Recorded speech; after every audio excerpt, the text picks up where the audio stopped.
மாமா, நான் தன்சிகாவை முழுமையாக லவ் பண்ணுறேன். நான் தன்சிகாவை தான் நான் கல்யாணம் பண்ணிக்க போகிறேன். மேலே இருக்கிற சாமி, கீழே இருக்கிற பூமி, நடுவில் இருக்கிற இந்த சாமிகள், என் குடும்பங்கள், உங்கள் எல்லோருக்கும் நான் உங்களை பத்திரிகையாளர்களாக நான் என்றைக்குமே நான் கூப்பிடவே மாட்டேன். என் குடும்பம் சார்ந்தவங்க தான் நான் கூப்பிடுவேன். 21 வருஷமாக என்னோட பயணிச்சிருக்கீங்க. அது பத்திரிகையாளராக இருக்கட்டும், சோஷியல் மீடியா இப்போ ரீசெண்டாக வந்ததாக இருக்கட்டும், சேட்டலைட் சேனல்ஸாக இருக்கட்டும், ஒரு நடிகனுக்கு வந்து ஒரு துணையாக இருந்து என்னை வந்து ஒரு 21 வருஷமாக வந்து அழகு பார்த்ததுக்கு உங்கள் எல்லோருக்கும் நான் முதல்ல நன்றி தெரிவிச்சுக்கிறேன், வணக்கம் தெரிவிச்சுக்கிறேன். மேடையில் இருக்கிற அத்தனை பெரியவர்களுக்கு நான் வணக்கம் தெரிவிச்சுக்கிறேன். யோகிடா இன்னைக்கு வந்து ட்ரெய்லர் லான்ச். எதுக்குடா என்னை கூப்பிட்டாங்க அப்படின்னு நான் யோசித்தேன். 2 காரணம் இருக்குது. ஒன்று வந்து நான் வந்து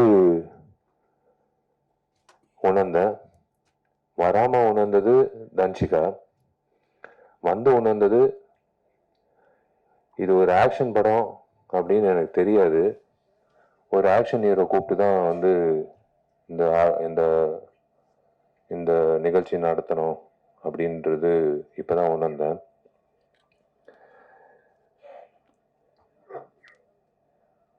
அஃப்கோர்ஸ் காலையிலேருந்து நியூஸ் போயிட்டுருக்கு. பேரரசு சார் சொன்னார், கொஞ்சம் கொஞ்சம் கிசு கிசு விட்டுட்டு அதுக்கப்புறம் போடலான்னு. போதும் சார், கிசு கிசு கிசு கிசு போதும். நல்ல வேலை எங்கள் அப்பா அம்மா வந்து இந்த நிகழ்ச்சிக்கு வரல. எங்கள் அப்பா வந்திருந்தாருன்னா பாண்டியன் மாஸ்டர் கிட்ட சேர்ந்துட்டு இருப்பார் தன்சிகாவோட. ஏன்னா எனக்கு தெரிஞ்சு என்னை விட தன்சிகாவுக்கு வந்து ரொம்ப ஃப்ரெண்ட்லியாக இருக்கக்கூடிய ஒரு நபர்னா எங்கள் அப்பாவாக தான் இருக்கும்.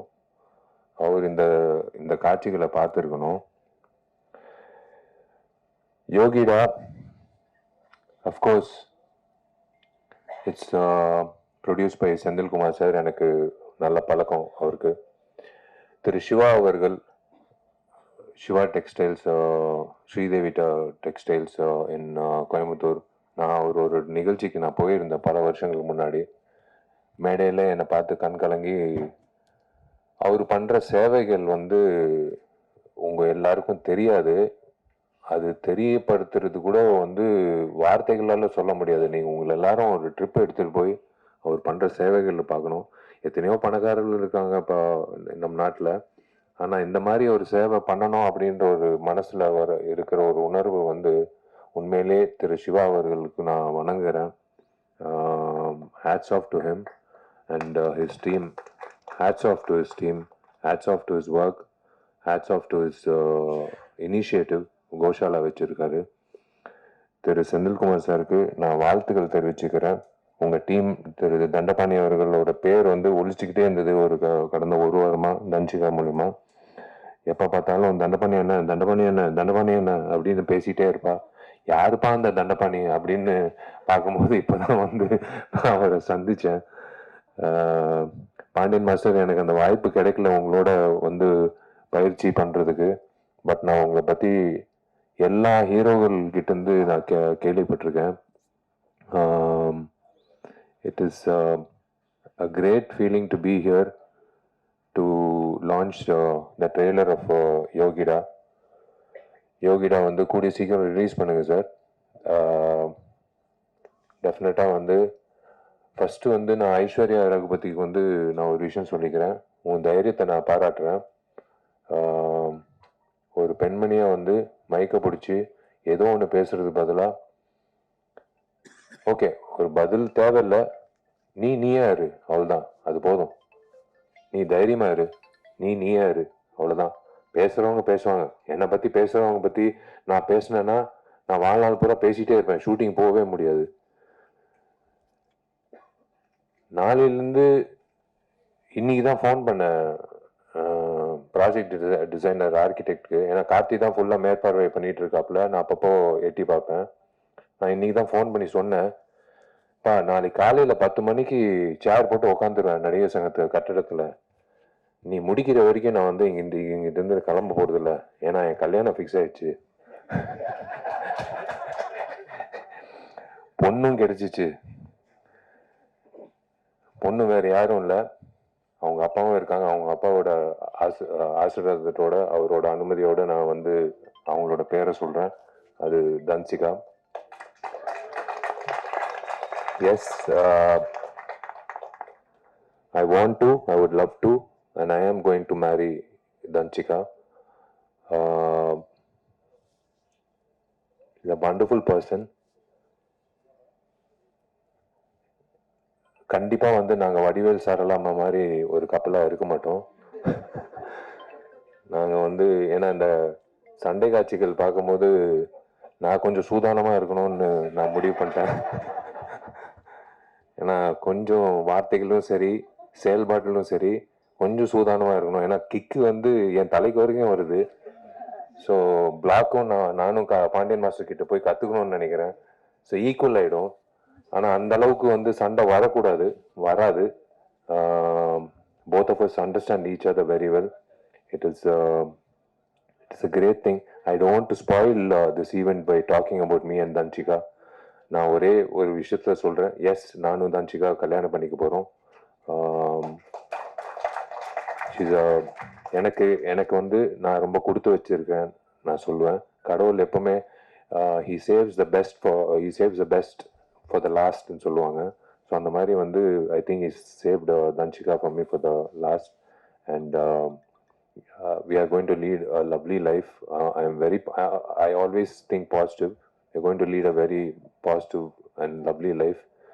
புரிதல் இருக்கு இப்போ வரைக்கும், எப்பவும் இருக்கும். And I trust her. And யாரோ ஒருத்தர் கேள்வி கேட்டாங்க, அவங்க கல்யாணத்துக்கு அப்புறம் நடிப்பாங்களான்னு. சத்தியமா நடிப்பாங்க. அதுல வந்து எந்த ஒரு தடையும் நான் வைக்க மாட்டேன். ஏன்னா ஷீஸ் காட் டேலண்ட். ஒரு டேலண்ட்டை வந்து நம்ம வந்து நிப்பாட்டக்கூடாது. இந்த சண்டை காட்சிகள் பார்க்கும்போது ஒரே ஒரு விஷயம்தான் நான் 2 பேரை பாராட்டணும். ஒருத்தர் வந்து ஹேர் ஸ்டைலிஸ்ட். எப்பவுமே வந்து ஒரு இரிட்டேட்டிங்கான ஒரு ஃபேக்டர் வந்து ஒரு ஹீரோயினுக்கு வந்து ஒரு தவறான ஒரு ஹேர் ஸ்டைல் கொடுத்து அவங்கள வந்து ஒரு ஆம்பளை மாதிரி தோற்றத்தை உருவாக்கி அவங்கள வந்து சண்டை காட்சிகள்ல பண்றது நம்ம பார்த்துருக்கோம். நான் ஓப்பனா சொல்றேன், விஜயசாந்தி மேடம்க்கு அப்புறம் நான் தன்சிகாவை தான் பார்க்குறேன். சண்டை காட்சிகள்ல வந்து இவ்வளோ தத்ரூபமா, இவ்வளோ வந்து கன்வின்சிங்கா பண்ணக்கூடிய எந்த ஒரு இடத்துல ஒரு பெண்மணி வந்து சண்டை போட்டது அப்படின்னு தெரியல. உண்மையிலேயே வந்து ஐ ஹாவ் டு ஸ்ப்ரூஸ் அப், நான் பிரஷ் அப் பண்ணிக்கணும் அடுத்த சண்டை காட்சிக்கு. நான் சும்மா வந்து பெருமைக்கு சொல்லிட்டு இருக்கேன் நான் ஒரு ஆக்ஷன் ஹீரோன்னு. ஆனா ஒரே வீட்டுல ஒரு ஆக்ஷன் ஹீரோயின் இருக்கிறது வந்து ஞாபகம் வச்சுக்கோங்க, ஜாகிரதையா இருங்க. எங்க வீடு பக்கத்துல வரும்போது எங்க வீட்டுக்கு வந்து செக்யூரிட்டியே தேவையில்லை, நாங்க 2 பேர் தான் செக்யூரிட்டி. அந்த சண்டை காட்சிகள் பார்க்கும்போது அந்த ஹேர் ஸ்டைலிஸ்ட பாராட்டணும். அதே போல எனக்கு பிடிச்ச ஃபைட் மாஸ்டர், ஏன் பிடிச்ச ஃபைட் மாஸ்டர்னா எனக்கு சிரிச்ச முகத்தோட ஒரு ஆக்ரோஷமான ஃபைட் எடுக்கக்கூடிய ஒரு மாஸ்டர் வந்து நான் எப்பவுமே எனக்கு ரொம்ப பிடிக்கும். அது அனந்தரசா இருக்கட்டும், அன்பருவா இருக்கட்டும், கனல் மாஸ்டரா இருக்கட்டும், எத்தனையோ மாஸ்டர்ஸ் நான் வேலை செஞ்சிருக்கேன். கணேஷ் மாஸ்டருக்கு வந்து தயவு செஞ்சு ஒரு கைத்தட்டல் கொடுங்க. ஏன்னா is a soul of this program. இப்போ இவரை எடுத்துட்டோம், இவர் சேர் எடுத்துட்டோம், இவர் காட்சிகள் எடுத்துட்டோம்னா வெறும் பேச்சு தான் இருக்கும் இந்த இடத்துல. நீங்க அந்த காட்சிகள் பார்க்கும்போது கணேஷ் மாஸ்டர் எந்த அளவுக்கு வந்து கன்வின்சிங்கா ஒரு பொண்ணை வந்து ஃபைட் பண்ண வச்சிருக்காங்க அப்படின்றது காட்டியிருக்காரு. நானும் கணேஷ் மாஸ்டர் வந்து எம்ஜிஆர் படத்துல, மதகஜராஜ படத்துல வந்து இந்த 6 பேக் ஃபைட்டு நானும் சோனு சூது சண்டை காட்சி வந்து அவரு தான் வந்து கோரியோகிராஃப் பண்ணாரு. உட்காருங்க மாஸ்டர், ப்ளீஸ் மாஸ்டர், நீங்க உட்காருங்க. நீங்க நின்னீங்கன்னா அப்புறம் மாஸ்டர் வந்து என்ன பெஸ்ட் இவங்கிட்ட இருக்கு அப்படின்னு ஓரமா ஒதுங்கி இருந்து பார்த்து அந்த பெஸ்ட்டை வந்து உருவாக்கிடலாம். ஏன்னா எல்லாரும் வந்து இவனை பயன்படுத்தியிருக்காங்க. இது ஒரு 6 பேக் ஃபைட்டு. இவனை எப்படி வந்து இந்த ஃபைட்ல வந்து ஒரு வித்தியாசமா காட்டலாம் அப்படின்னு சொல்லி காட்டி அந்த ஃபைட்டுக்கு கைத்தட்டல் வாங்கி கொடுத்து எனக்கு தியேட்டர்ல வந்து யூஸ்வலா நான் ஓப்பனா சொல்றேன், 6 பேக்ன்றது ஒரு ஜிங்ஸு. 6 பேக் வச்சாலும் அந்த படம் ஓடாது. ஆனா 12 வருஷம் கழிச்சு ஒரு படம் ஓடிச்சுன்னா அது எல்லா ஜிங்ஸும் உடைச்சி வந்த ஒரு விஷயம். கணேஷ் மாஸ்டருக்கு வந்து நான் உண்மையிலே நான் கடமைப்பட்டிருக்கேன். நன்றி. எப்போ கேட்டாலும் டேட் இல்லைன்னுவாங்க. கணேஷ் மாஸ்டர் கூப்பிடுங்க இந்த ஃபைட்டுக்குன்னா, இல்லை டேட் இல்லைன்னு. சரி ஓகே, அடுத்த வாட்டி வந்து 6 மாசம் முன்னாடியே சொல்லிடுறேன் அப்படின்னு நான் சொல்லிடுவேன். டைரக்டர்கிட்டையும் மேனேஜர்கிட்டையும். எங்கிட்ட இருக்கிற உதயகுமார் சாரு, பேரது சாரு, என் டார்லிங் ஜவஹர் மித்ரன் சாரு, எல்லாரும், வெளித்துறை director sir, Sasikumar sir, Boopathy sir, director Gautham Krishna, all the very best. Welcome to the industry. நான் வெல்கம் டு த இண்டஸ்ட்ரின்றது வயசுல சின்னவன் தான், ஆனா பொறுப்புல பெரியவன். நீங்க வந்து I would love to welcome you to the industry. நீங்க நிறைய பெரிய படங்கள் பண்ணோம். நீங்க வந்து இந்த மாதிரி ஒரு இது ரிஸ்க்குன்னு நான் சொல்ல மாட்டேன். நீங்க வந்து ஒரு ஏதோ ஒரு நம்பிக்கையில வந்து தன்சிகா வச்சு இந்த சண்டை காட்சிகள் வச்சு பண்ணியிருக்கீங்க. எனக்கு ரொம்ப பிடிச்ச சண்டை காட்சி வந்து அந்த தேசிய கொடி சண்டை காட்சி. எனக்கு புல்லரிச்சிச்சு. ஏன்னா இன்னைக்கு 2 பெண்மணிகள் தான் என்கிட்ட இன்னைக்கு இந்த போர் நடக்குது. இந்த சண்டை காட்சி, ஒரு சண்டை காட்சியில வந்து ஒரு தேசிய கொடி பத்தி வசனங்கள் யார் எழுதுனாங்கன்னு தெரியல. யார் எழுதுனாங்க? நீங்க தான் எழுதுனீங்களா? அந்த வசனங்கள் அந்த தேசிய கொடி பத்தி பேசும்போது கன்விக்ஷனோட பேசின தன்சிகாக்கும், அந்த வசனங்கள் எழுதின டைரக்டருக்கும் கௌதம் கிருஷ்ணாக்கும், அந்த அந்த கொரியோகிராஃபி பண்ண கணேஷ் மாஸ்டருக்கும் எல்லாருக்கும் வந்து நான் சல்யூட் அடிக்கிறேன். ஏன்னா தேசிய கொடி ஏத்திட்டு ஸ்வீட்டு கொடுத்துட்டு எல்லாரும் கிளம்பிடுவாங்க வீட்டுக்கு. ஆனா இந்த தேசிய கொடி ஃபைட் வந்து அப்படியே மைண்ட்ல நிக்கும். இந்த மாதிரி ஃபைட் வந்து யாருமே பண்ணதே இல்லை. இன்ஃபேக்ட் நான் பார்த்தது இல்லை. நான் என்னோட குருநாதர் அர்ஜுன் சார் பண்ணியிருக்காருன்னு நினைக்கிறேன். விஜயகாந்த் அண்ணன் பண்ணியிருக்காருன்னு நினைக்கிறேன். பட் இந்த மாதிரி வந்து ஒவ்வொரு இன்டர்வல்ல வந்து அந்த தேசிய கொடியை பத்தி பேசி எதுக்காக தேசிய கொடியை வந்து அறக்கம்பத்துல வைக்கணும் அப்படின்னு சொல்ற அந்த டைலாக் வந்து one of the best dialogues நான் சொல்லுவேன். இதுதான் உண்மை. இந்த அரசியல்வாதிகளுக்கு வந்து இது புரியணும். அரசியல்வாதிங்க ஏங்கிட்டு இருக்கிற அந்த ரவுடிங்களுக்கும் புரியணும். அவங்களுக்கு புரியலன்னா கூட தன்சிகா வந்து இதே மாதிரி தான் வந்து உங்களை வந்து வெளுத்துக்கட்டும் அப்படின்னு நான் சொல்லுவேன். இப்படிதான் நான் சொல்லுவேன்.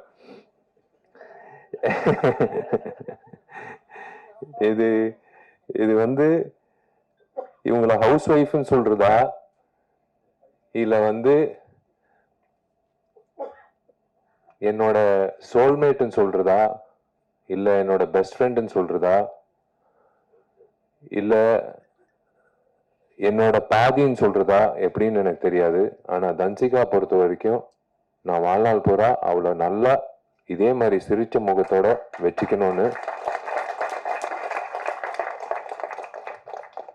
நான் இந்த பில்டிங் முடிச்ச உடனே அடுத்த ஒரு என்ன சொல்றது, ஒரு சவாலா எடுக்கக்கூடிய ஒரு விஷயம் வந்து இதுதான். சவால்ன்ட்டு இல்லை, நம்ம அவங்கள நல்லா பார்த்துக்கிட்டாலே அவங்க சிரிப்பாங்க. ஏன்னா அவங்க சிரிப்பு அவ்வளோ நல்லா இருக்கு. சிரிக்கலைன்னா தான் எனக்கு ஒரு மாதிரி இருக்கும். அவள் எப்போ சிரிச்சாலும் எனக்கு ரொம்ப சந்தோஷமா இருக்கும்.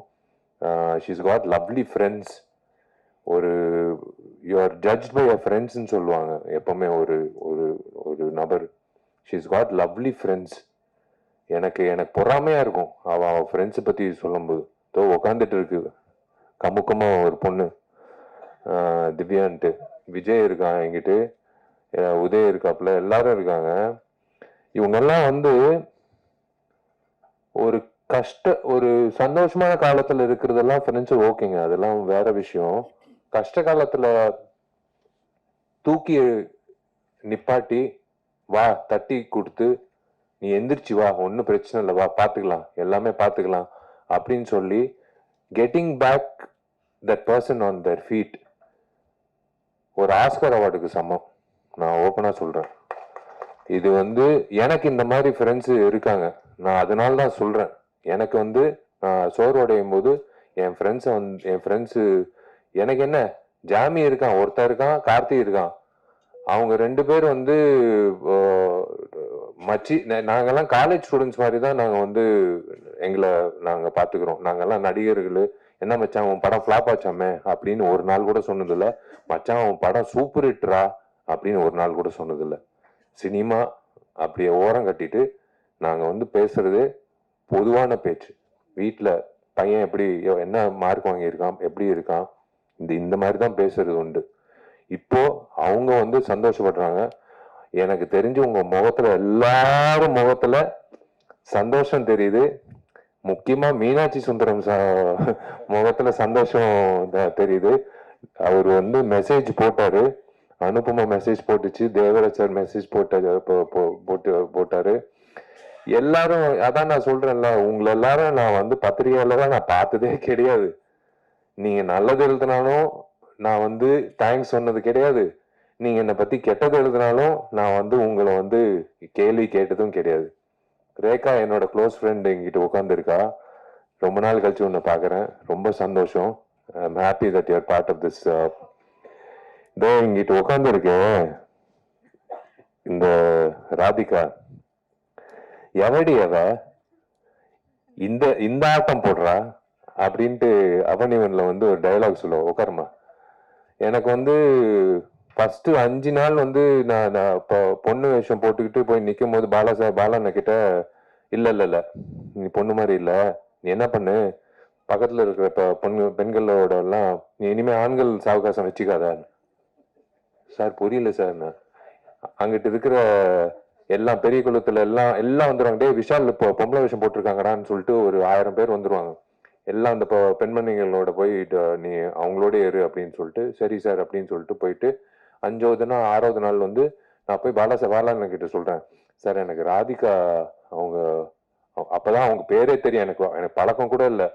எனக்கு இன்னொன்னு சுமதி, ராதிகாவும் சுமதி எனக்கு கூட இருந்தா நீங்க ஒரு வாட்டி ஒரு டான்ஸ் மட்டும் பாருங்க சார். சரி சுச்சித்ரா மாஸ்டர் ஒரு ஸ்டெப்பு கொடுங்கன்னு. நாங்க 3 பேர் டான்ஸ் ஆடினோம். 3 பேருக்கு வித்தியாசமே தெரியல அப்படின்னு சொன்னாங்க. ஸோ எனக்கும் ராதிகாவுக்கு வித்தியாசமே தெரியலன்னு சொல்லும் போது எனக்கு சந்தோஷமா இருந்தது. பாட்டு சூப்பர் ஹிட்டு. அதுக்கப்புறம் பயணிச்சோம். we have done lot of songs.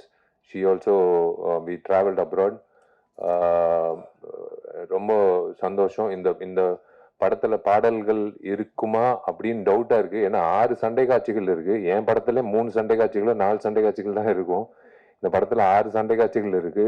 அப்படின்னா 6 லீடுக்கான சூடு. இப்படியே போனா ஸ்கிரீன் பிளே விறுவிறுப்பா இருக்கும்னு இதுலயே தெரியுது. அதுலயே தெரியுது. ஏன்னா சும்மா ஒரு சண்டை காட்சி சும்மா தனிச்சுக்க நீ போய் அந்த 6 பேர் போய் அடிச்சுட்டு வா அப்படின்ட்டு யாரும் சொல்ல முடியாது. அப்போ அடிக்கிறதுக்கு ஒரு காரணம் இருக்கணும். அந்த காரணத்துக்கு ஒரு ஒரு ஒரு விஷயம் நடந்திருக்கணும். அந்த விஷயம் நடந்ததுக்கு யாரோ ஒருத்தர் எதிர்ப்பு தெரிவிச்சிருக்கணும். இதுதான் ஸ்கிரீன் பிளே. இந்த ஸ்கிரீன் பிளே இப்படி இருக்கும்போது 6 சண்டை காட்சிக்கு இந்த மாதிரி ஸ்கிரீன் பிளே இருக்கும்போது படம் பாதி வெற்றி. நான் இப்பவே சொல்றேன் இந்த மேடையில, இந்த படம் பாதி வெற்றி. மீதி வெற்றி மக்கள் கிட்ட போய் சேர்க்கறது செந்தில் சார் சேர்த்துருவாரு. ஏன்னா அவர் டிஸ்ட்ரிபியூட்டர், அவர் பக்காவா சேர்த்துருவாரு, எனக்கு தெரியும். இந்த மாதிரி படங்கள் ஓடணுங்க. இந்த மாதிரி படங்கள் ஓடணும். திரும்ப திரும்ப சொல்றேன், இந்த மாதிரி என் படம் ஓடணும் அப்படின்னு நான் நினைச்சு நான் என்னைக்குமே தனித்தன்மையா நான் நினைச்சது கிடையாது. எல்லா படங்களும் ஓடணும். இன்னைக்கு மாமன்னு DD2 ரிலீஸ் ஆயிருக்கு. அதுக்கு முன்னாடி ரிலீஸ் ஆயிருக்கு. எல்லா படங்களும் ஓடணும். அப்படிதான் ஆரோக்கியமா இருக்கும்.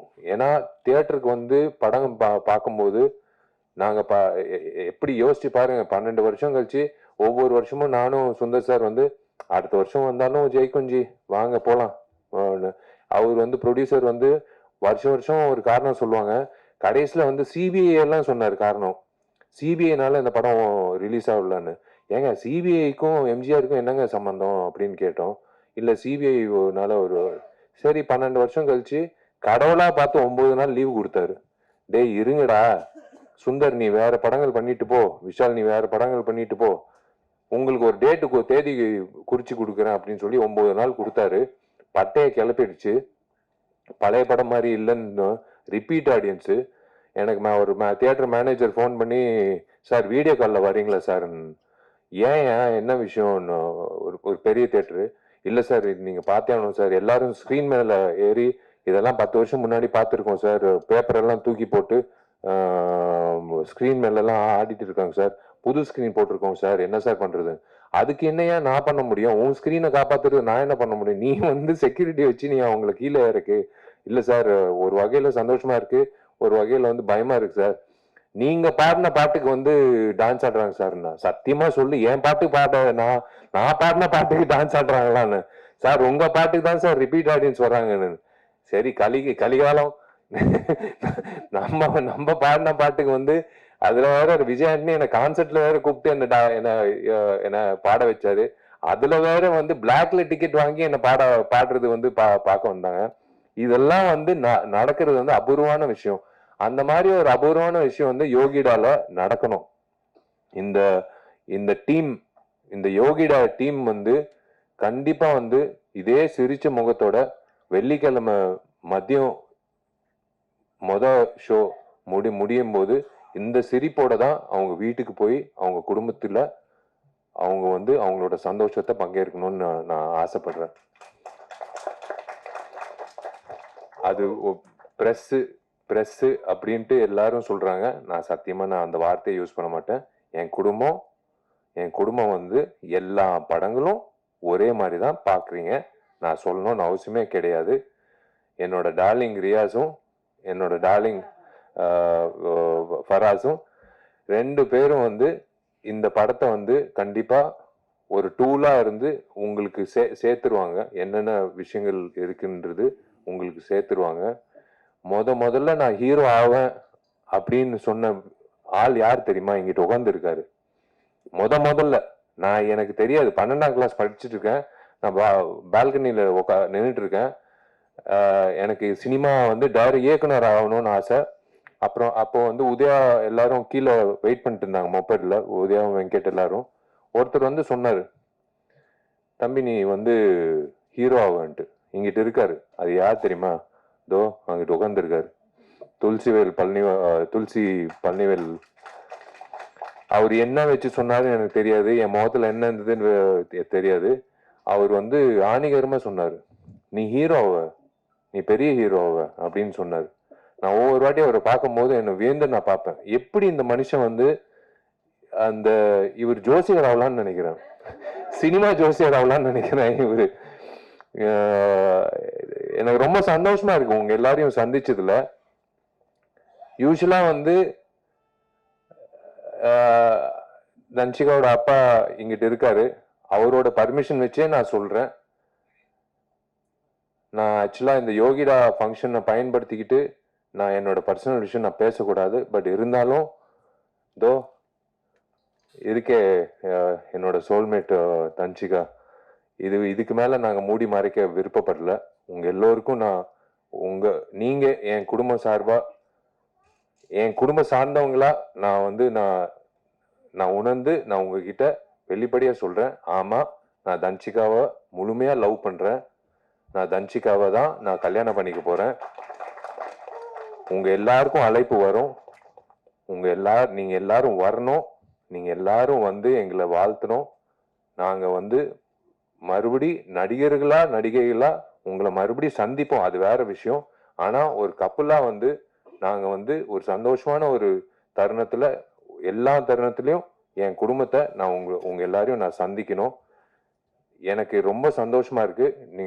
நான் செந்தில் சாருக்கு நான் நன்றி தெரிவிச்சுக்கிறேன் இந்த மேடை எனக்கு அமைச்சு கொடுத்ததுக்கு. ஏன்னா நான் இதுக்கு மேல நான் அனௌன்ஸ் பண்ணலன்னா தப்பாயிடும்.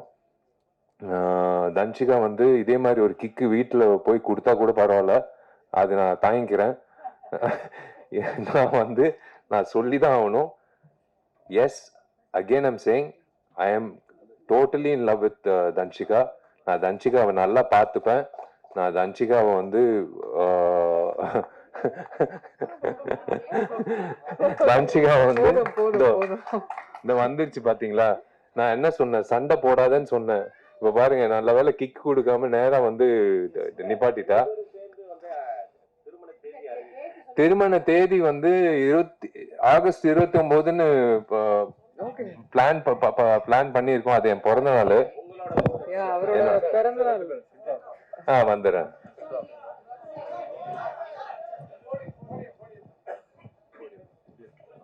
ஏன்னா இந்த மைக்கு பிடிச்சா அது வேற பிரச்சனை ஆயிடும். அதனாலதான். வா, நீ பேசு. இல்ல, அவரோட நடிகர் சங்கம் கட்டடம் வந்து ஆகஸ்ட் 15th வந்து ஃபினிஷ் பண்றதுக்கு அவர் புஷ் பண்றாரு, போராடுறாரு. அப்படியே ஆகஸ்ட் 29th அவரோட பிறந்தநாள் அன்னைக்கு திருமணம் வந்து ஃபிக்ஸ் பண்ணியிருக்காங்க. ஸோ எல்லாரும் வரணும், வாழ்த்தணும், வந்துடுங்க. தேங்க்யூங்க. இதுக்கு மேலே உங்கள் டைம் வேஸ்ட் பண்ண விருப்பப்படல. ரொம்ப நன்றி. நீங்கள் எல்லாரும் வந்து காது கொடுத்து எனக்கு உங்கள் முகத்தில் இருக்கிற சந்தோஷம் தான் எனக்கு கிடைச்ச வாழ்த்துக்கள். நீங்கள் வந்து தனிப்பட்ட முறையில் நீங்கள் வந்து என்ன வாழ்த்துக்கள்னு சொல்கிறத விட உங்கள் எல்லாரையும் இப்படி பார்க்கும்போது, இதோ இங்கிட்டு பாருங்க இந்த சிரிப்பு, இதை விட என்ன வேணும்? இதுலயே தெரியுது. வாழ்த்துக்கள் விஷாலுன்னு சொல்றாரு. அது போதும் எனக்கு, அது போதும். நெல்லை சுந்தரராஜன் என்ன, நீங்க சிரிக்கிறதும் சரி, அந்த மக்கள் ராஜன் சரி, யாரா இருந்தாலும் நீங்க எல்லாரும் சிரிச்சது வந்து எனக்கு ரொம்ப சந்தோஷமா இருக்கு. நான் உங்ககிட்ட வந்து இது ஷேர் பண்ணிக்கிறது வந்து எனக்கு ரொம்ப, நான் யார்கிட்ட, நான் எங்க அப்பா அம்மா கிட்ட சொன்னேன், தன்ஷிகா அப்பா கிட்ட சொன்னேன், அவங்க ஃப்ரெண்ட்ஸ் கிட்ட சொன்னேன். என் ஃப்ரெண்ட்ஸு கண்டுபிடிச்சாங்க. நான் யார்கிட்டயும் சொல்லல. பட் இன்னைக்கு வந்து உங்க எல்லாருக்கும் நான் சொல்றது வந்து மனசு நிறைஞ்சு, எனக்கு தெரிஞ்சு இன்னைக்குதான் நான் சந்தோஷமா தூங்குவேன். நான் வந்து இது வந்து கண்டிப்பா இன்விடேஷன் வராதுன்னு நினைக்காதீங்க. இன்விடேஷன் வரும். ஆனா வராத இன்விடேஷன் நான் வந்து இன்னைக்கு நான் கொடுக்குறேன். I love you all. Thank you. இப்படியே இருங்க, இப்படியே பாசிட்டிவா எல்லா படத்துக்கும் இப்படியே நீங்க சப்போர்ட் பண்ணுங்க. இந்த டீமுக்கு நான் மிகப்பெரிய வாழ்த்துக்கள் தெரிவிச்சுக்கிறேன். நீங்க ஜெயிக்கணும், நீங்க நல்லா இருக்கணும். கணேஷ் மாஸ்டர், அடுத்த வாட்டி நீங்க டேட்டு கொடுக்கலன்னா நான் உங்க வீட்டு வாசல்ல நிற்பேன்.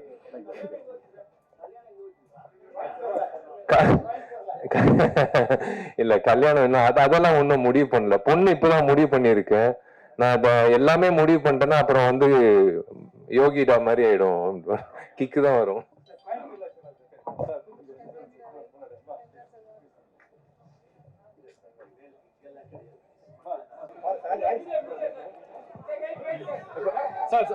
கொஞ்சம் வீடியோ யாரு